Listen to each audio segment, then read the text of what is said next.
this is Pixie doing another video. So let's start with these San Pedros. They weren't doing a lot, so I've moved them into their own pots individually, and they got a mixture of mineral water and colloidal silver has been added here.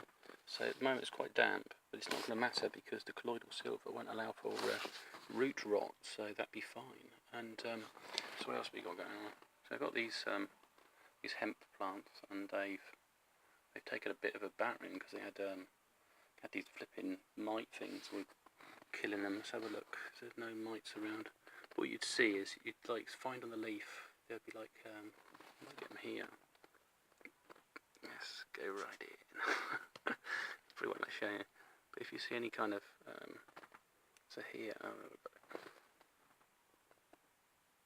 so you just rub them off. If you see these little black dots are just opportunists, things that shouldn't be there. I mean, it could be dirt, could be anything.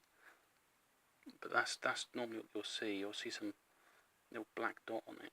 And that could be an egg, or could be a flipping spider mite. Definitely got webs. So this chap here, look at that.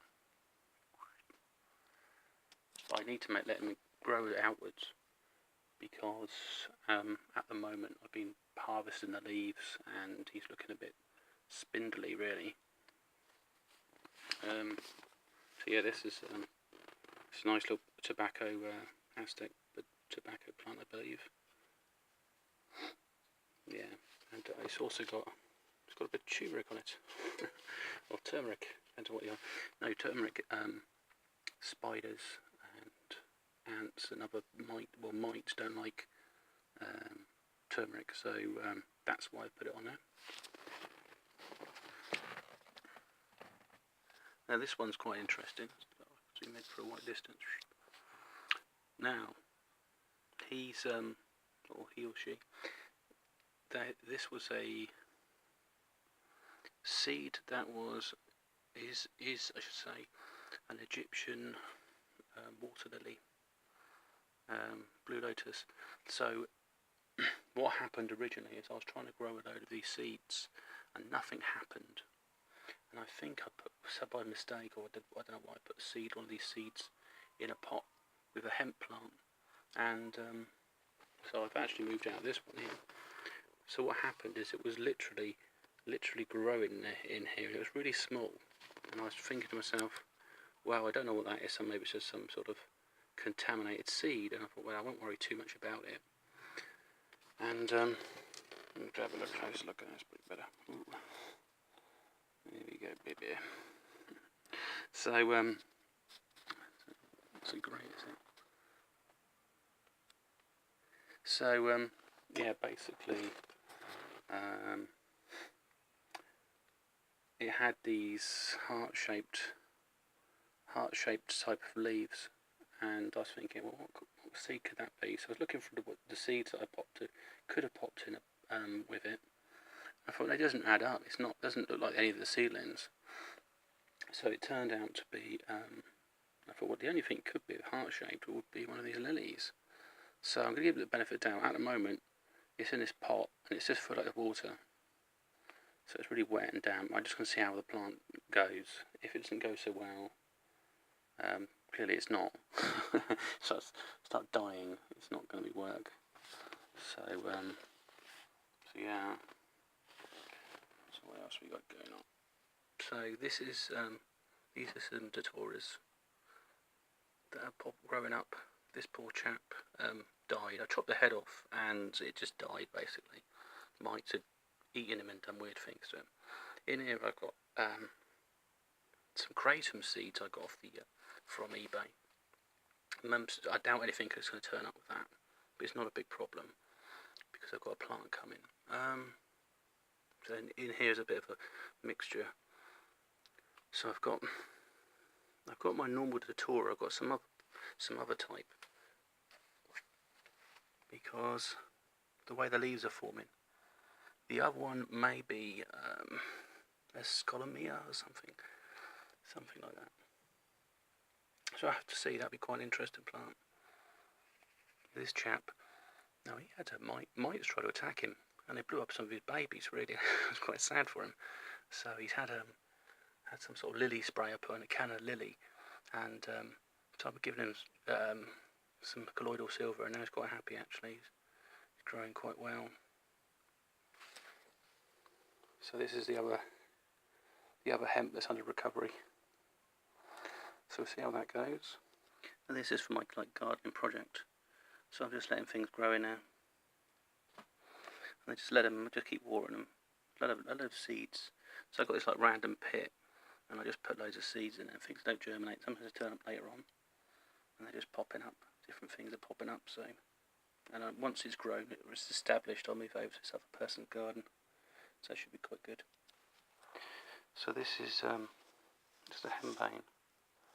Not too happy at the moment. Well, I believe it is. See what happens. I give him colloidal silver, see if he'll recover. If not, he's just going to die. That's basically what's going to happen. And the pepper one as well. So probably to harvest the red peppers, even though they're pretty scrawny, it allow the plant to focus on the green ones. So that'd be probably the better thing to do. Then let it suffer. So yeah, this is my mushroom project. So I've got some flying amaratas. I can't forget what it is. They're called now, but they're the type of magic mushroom. And shiitake I put in there. So I put wood shavings. I think it's probably beech they are, to be honest. I can always feed other things in there. And what I'm using is colloidal silver. So it's all been down freshly made colloidal silver. I'm going to put it somewhere dark. Basically, colloidal silver will suppress any sort of nasty bacteria, and microbes and stuff, and contaminants. So we'll see how that goes. So I just like to say, keep up a dosage of it if they do start to break free, and then see if it's a failure or a success. I don't know if the silver would affect the mushrooms or not. It kind of depends really. Just see how it all goes really. Bit of an experiment, as I say. Chap's dying. And I think he's a henbane, but however, he might be something else. I've had some I didn't even eat it, I was just touching it. I had some strange dreams as a result of it. It's quite a scary one actually. I had I was back in time with my ex-wife, and I had the children there, and the family pet. A dog came in my dream, and it came up to me, but it had something wrong with it, and basically its nose was broken, and it could just dislocate its nose, so it had its face smashed in basically, and it was very scared.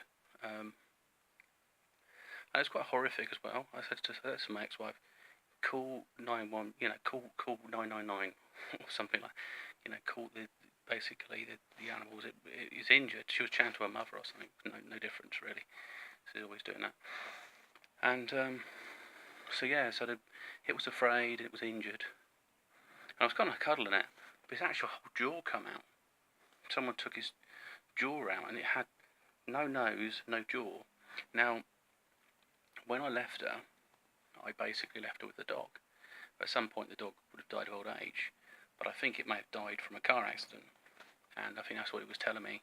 It seemed quite angry, but it seemed confused, so I was kind of telling the dog that it's moved on now, basically it's passed away.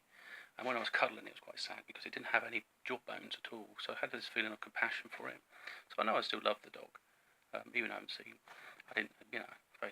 it for about over 10 years. So that was an interesting experience, but I think it might be that plant might have triggered some of that. It seemed to have, it seemed quite creepy, because with nightmares I don't tend to wake up from them. I tend to just sort of work through them, which is more difficult. It's only dreams when you fall out of a window or something, where your body has a type of flight or fight response that it might come out of it. So it's not really. It's when it's immediate danger, your body's sort of shocked. So that's sort of from that experience. But I think definitely that plant might be involved, or it might be some other spiritual stuff involved as well. So that's kind of pretty strange. But it's hard to communicate with an animal. You have to kind of think of images and use memories and things like that, rather than language. so that it understands where you were coming from. Like, did I abandon it and it got injured? Was it my fault that it got killed? That sort of thing. So it's strange. I'm gonna do some digging, find out what happened to the dog. Did it die of old age, or was it killed, or maybe even possibly its grave's been desecrated some way. It's been dug up or something, or it wasn't properly. Basically, someone had taken the jaw and stuff out of it, and cremated the rest. I don't know. Something very strange about why its nose was broken off and this jaw come out. It was just like like having a rug or something against you. So yeah. Anything else from my experiments?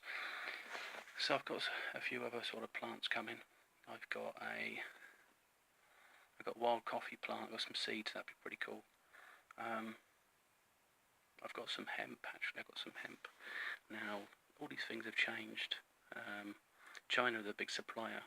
They supply about 50% of what people take. And if you get my sort of coded speech, for whatever reasons, and so yeah, you can get quite a large amount of seeds if you do sort of look on a place like eBay and so on. You can get a bag of 100 seeds. Normally you'd be paying £1 a seed, maybe a lot more. You might be paying £7 or £10, or even higher than that, depending on what they say about the genetics of the plant. So if it's quantity you're after, it's very easy to get it from the internet, and especially places from China. So I've got some interesting ones. One claiming it's purple and blue, so it would be really cool to grow that as a kind of ornamental plant, and always just cook it up and eat it or something. I may do some other experiments, because a lot of people may concentrate the leaves or the buds, but it's actually could be the whole plant. So make something very medicinal, because I'm always interested in the medicine for my side of things, just improving my health and sort of mental well-being and stuff like that. So see how it goes. Anyway, this is PC signing off, and have a good one wherever you're up to.